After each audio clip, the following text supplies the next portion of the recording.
Will Smith humiliated at Ferrari store for being black. They didn't know who he was. You won't believe what happened to Will Smith at that Ferrari dealership. One of Hollywood's biggest stars faced prejudice head-on. And his reaction will surprise you. Stay until the end to discover how he transformed a moment of humiliation into a powerful lesson for the world. Subscribe now and hit like for more impactful stories like this one. The Los Angeles sun beat down mercilessly on the asphalt when Will Smith parked his modest Uber 2 blocks away from the Ferrari dealership on Rodeo Drive. It was an ordinary Tuesday for the store's salespeople, but not for the Hollywood star, who had made an unusual decision that morning. To visit the dealership without his usual entourage of security guards, assistants, and publicists, wearing faded jeans, ordinary sneakers, and a plain gray t-shirt, Will adjusted his black cap, pulling the brim down. The disguise was simple but effective. He wanted to be just another customer, not a celebrity. "Today I just want to be Will, not Will Smith," he mumbled to himself as he walked along the sidewalk. His son Jaden would turn 30 in July, and Will was planning a special gift.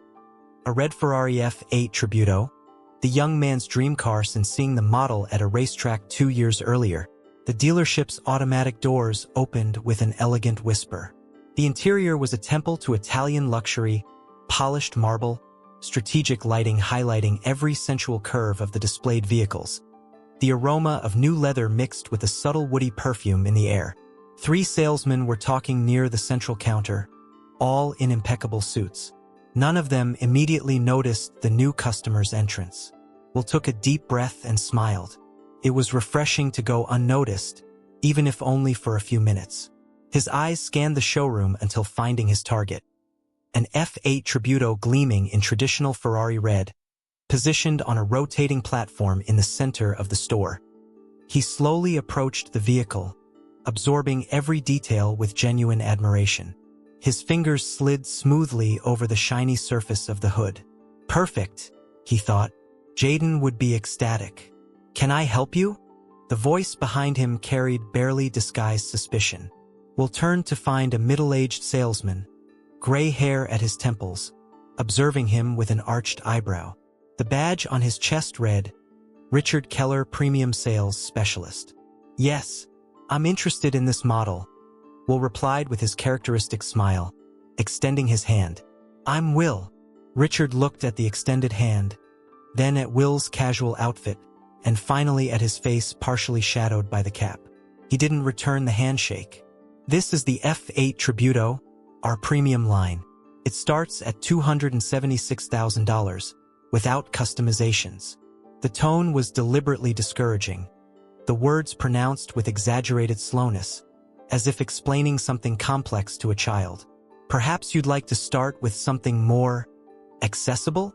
Will maintained his smile, though his eyes registered the subtle change in atmosphere. He knew that look, that tone well. He had faced similar situations throughout his life before fame. He took a deep breath. "Actually, I'm quite decided on the F8. Could you show me the customization options available?" Richard shot a meaningful look at his colleagues at the counter, who were now observing the interaction with expressions between amusement and disdain. One of them, a young blonde man, covered his mouth to disguise a laugh. "Sir, these are high-performance machines, not toys. Ferrari customers generally have a specific profile." Richard crossed his arms. "Perhaps we should discuss your financing options first?" The humiliation was subtle but unmistakable. Will felt heat rising to his face, not from shame, but from controlled indignation. For an instant, he considered revealing his identity, removing his cap and watching the immediate change that would certainly occur in the salesman's behavior. But something held him back, an anthropological curiosity about how far this situation would go. "I'd prefer to discuss the technical specifications first," he calmly replied. "I'm particularly interested in the braking system and engine power." Richard sighed dramatically. "Look, let's be direct here. We don't sell cars to just anyone who walks through the door. Ferrari is a prestige brand. Our clients are carefully selected." "Selected based on what exactly?" asked Will, his voice still controlled but with a hint of challenge. "Status, financial history, suitability for the brand.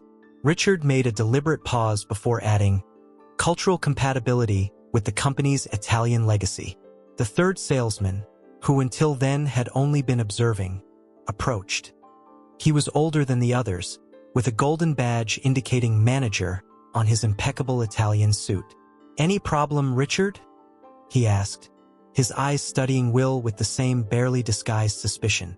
"No problem, Mr. Harrington. Just explaining to the gentleman our client selection process." The manager nodded, turning to Will with a cold smile. "Perhaps we can help you find something more appropriate at another store? BMW has some interesting options in the 50,000 range." Will remained impassive, though his interior was boiling. It wasn't the first time he had faced prejudice, but each new occurrence carried the same familiar bitterness. For a moment, he thought about his journey, from the tough neighborhood in Philadelphia to becoming one of Hollywood's highest-paid actors. He thought about countless young black men who would never get the chance to prove their worth because of assumptions like those he saw in the eyes of the three men in front of him. "May I ask?" Will spoke calmly, maintaining his composure. "How many black customers do you have?" The question hung in the store's air-conditioned atmosphere like a strange and unwanted object. The three men exchanged uncomfortable glances. "That's not relevant," the manager finally responded. "Our clientele is based exclusively on financial criteria and lifestyle." "Interesting," Will commented, "because I have the impression that if I were white, dressed exactly as I am, the conversation would be quite different." The manager straightened his posture, assuming an offended expression. "That's completely unfounded. We simply protect the brand's exclusivity." "Exclusivity based on what?" Will insisted. "Sir, I think this conversation isn't being productive," interrupted Richard. "Perhaps it's better if you come back when you're better prepared for a purchase of this caliber." The tension was palpable. Other customers, all white, Will noticed were beginning to observe the interaction with discreet interest. It was at that moment that the dealership door opened again, and a familiar voice filled the space. "Will, man, I've been looking for you everywhere." Everyone turned to see Dwayne "The Rock" Johnson crossing the showroom with his imposing physique and characteristic smile. Casually dressed in a tight black t-shirt and cargo pants, he attracted admiring glances from the same salesman who seconds before had been exhaling disdain. "Sorry I'm late," Dwayne continued, enthusiastically hugging Will and inadvertently knocking off his cap in the process. Will Smith's face was completely visible for the first time since he had entered the store. The silence that followed was almost comical. The manager's jaw literally dropped, while Richard visibly paled. The young blonde salesman audibly choked. "Mr. Smith?" stuttered Richard. His tone instantly transformed into a mixture of panic and flattery. We didn't recognize you." Will retrieved his cap from the floor, putting it back on with studied calm. His gaze met Dwayne's, who quickly realized he had interrupted something significant. "What's going on here?" Dwayne asked, his smile disappearing as he sensed the tension in the atmosphere. Will kept his eyes fixed on the manager while responding, "I was just getting a lesson on cultural compatibility with Ferrari's Italian legacy." Dwayne, who had known Will for years and perfectly understood the subtext, crossed his massive arms, his expression hardening. The manager went into damage control mode. "Mr. Smith, what an incredible honor. There's clearly been a terrible misunderstanding here. Richard is new to our team and I've worked here for 12 years, muttered Richard, still in shock, and obviously didn't recognize one of our most valued VIP clients, continued the manager, ignoring the correction. "Please allow me personally to show you our complete collection. We have models that aren't even on public display yet. And naturally, we'll offer a substantial discount as compensation for this regrettable misunderstanding." Will observed the transformation with a mixture of sadness and resolution. His next words were deliberate. "I'm not interested in a discount or VIP treatment. I'm interested in knowing if the next person who walks through that door dressed like me, with my skin color, but without my name, will receive the same treatment I received in the last 15 minutes.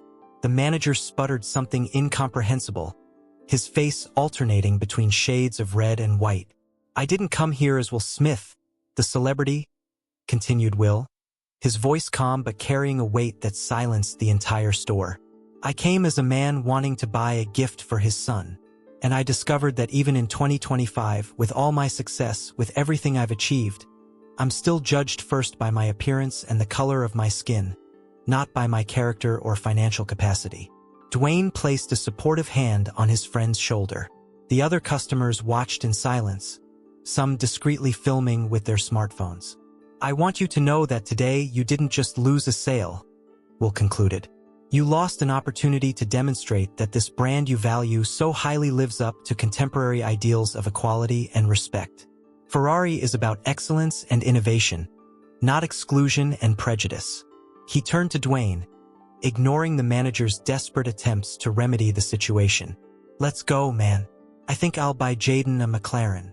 The two stars walked toward the exit, leaving behind a stunned silence. When they reached the door, Will stopped and turned one last time. "And for the record, I have 4 Ferraris in my garage in Calabasas, but I think I just sold all of them." The automatic doors closed behind them with the same elegant whisper as before, but now seeming strangely final. The story doesn't end at the Ferrari dealership. The video recorded by one of the customers went viral within hours, accumulating millions of views and triggering a national debate about racism in luxury retail. Hashtags like #WillSmithFerrariIncident and #ShoppingWhileBlack dominated social media for weeks. 3 days after the incident, Ferrari issued an official statement apologizing for their employees' behavior and announcing the immediate suspension of the 3 salesmen involved. The company also announced a complete review of their customer service policies and the implementation of a diversity and inclusion training program for all employees of the dealership network worldwide. But Will Smith chose to transform the incident into something greater. Instead of fueling public outrage, he accepted an invitation for a private meeting with Ferrari's global CEO, who personally traveled from Maranello, Italy, to Los Angeles for the meeting. The result of that conversation surprised the world.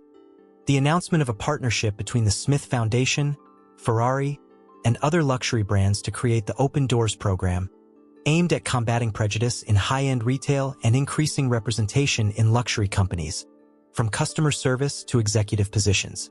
Will also used his platform to initiate a broader dialogue about microaggressions and subtle discrimination that successful Black people continue to face, even after reaching professional and financial peaks. "Money can buy a Ferrari, but it can't buy equality," he commented in an interview on The Daily Show.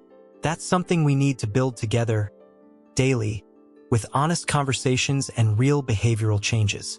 As for Jaden, he received his birthday gift, not a Ferrari, nor a McLaren, but a commitment from his father to fund 30 full scholarships for talented Black youth from underprivileged communities, in commemoration of his 30 years. "The best gift I can give my son," Will explained during the scholarship program announcement, "is not a luxury car. It's the chance to participate in real change in the world." The incident at the Ferrari dealership transformed into one of those catalytic moments that define a cultural shift, not just in the luxury industry but in various sectors of society. 6 months after the incident, Ferrari announced the creation of a special edition of the F8 Tributo, nicknamed the Equity Edition. Part of the profits from sales would be destined for organizations promoting diversity and inclusion in traditionally exclusive sectors. The first model was auctioned for $3.2 million, with the entire amount being donated to social causes. Richard Keller, the salesman who had discriminated against Will, underwent a surprising personal transformation. After losing his job at the dealership, he accepted an invitation to participate in a documentary about unconscious bias, where he spoke openly about his own biases and how the incident with Will Smith forced him to confront decades of discriminatory behavior. "I didn't consider myself racist," he admitted in an emotional interview. "But my automatic reaction upon seeing a Black man in casual clothes in the store revealed something I didn't want to admit to myself. I'm learning now with much pain and shame, but I'm learning." The young blonde salesman, on the other hand, sought out Will for a personal apology. The meeting, which was supposed to last only a few minutes, extended for hours. Will discovered that the young man was the son of an Alabama fisherman who had grown up in a deeply conservative and prejudiced environment. His job at Ferrari was his first experience outside that limited world. "Sometimes, you need a mirror to see your own ugliness," said the young man in a podcast where he shared his experience. Will Smith was that mirror for me. For Dwayne Johnson, who witnessed the end of the incident, the event generated a profound reflection on his own privileges as a lighter-skinned man of color in the entertainment industry. "I saw the immediate respect I received when entering that same store, dressed just as casually as Will," he commented on his Instagram. "The difference in treatment was glaring. It made me question how many doors opened for me that remained closed for others." The most lasting impact, however, came in the form of a trend that swept luxury retail: the Will Smith test. Successful Black people began visiting luxury car dealerships, jewelry stores, and high-fashion boutiques dressed casually, documenting their experiences. The results revealed a consistent pattern of discrimination that companies could no longer ignore. In response, several luxury brands implemented diversity-focused mystery shopper programs, hiring people from different ethnic backgrounds to evaluate customer service in their stores. The scores from these evaluations became linked to bonuses for managers and sales teams. 1 year after the incident, Will Smith returned to the same Ferrari dealership, again casually dressed. This time, he was received with genuine respect by a completely renewed and more diverse sales team, including the first Black salesman in that dealership's history. "Real change happens when we transform outrage into action," reflected Will in his speech upon receiving a humanitarian award for his work with the Open Doors program. "When we choose education instead of cancellation, dialogue instead of division." Jaden's 30th birthday was celebrated not with a Ferrari, but with an event for the first 30 beneficiaries of the scholarship program created in his name. Talented young people from underprivileged communities who, thanks to Will Smith's initiative, were receiving quality education and mentorship. During the celebration, Will symbolically handed over a Ferrari key, not to a real car, but a small-scale model encapsulated in an acrylic box with an inscription. "Some doors are designed to remain closed until someone has the courage to force them open. This is a reminder that you have the power to be that someone." The model was a red F8 Tributo, exactly like the one Will had admired that fateful afternoon at the dealership. But now, that car represented something much greater than a status symbol or a luxurious birthday gift. It represented a lesson that Will Smith had learned and taught the world: that even the most exclusive doors can be opened when we have the courage to confront prejudice with dignity, education, and determination. And when those doors finally open, we shouldn't simply enter. We should keep them open for those who come after us. That's the true story behind the day Will Smith was humiliated at a Ferrari store. A story about transforming humiliation into humanity, discrimination into dialogue, and prejudice into progress. A story that reminds us that sometimes the most painful moments of our lives can become the most powerful catalysts for change, not just for ourselves, but for an entire society.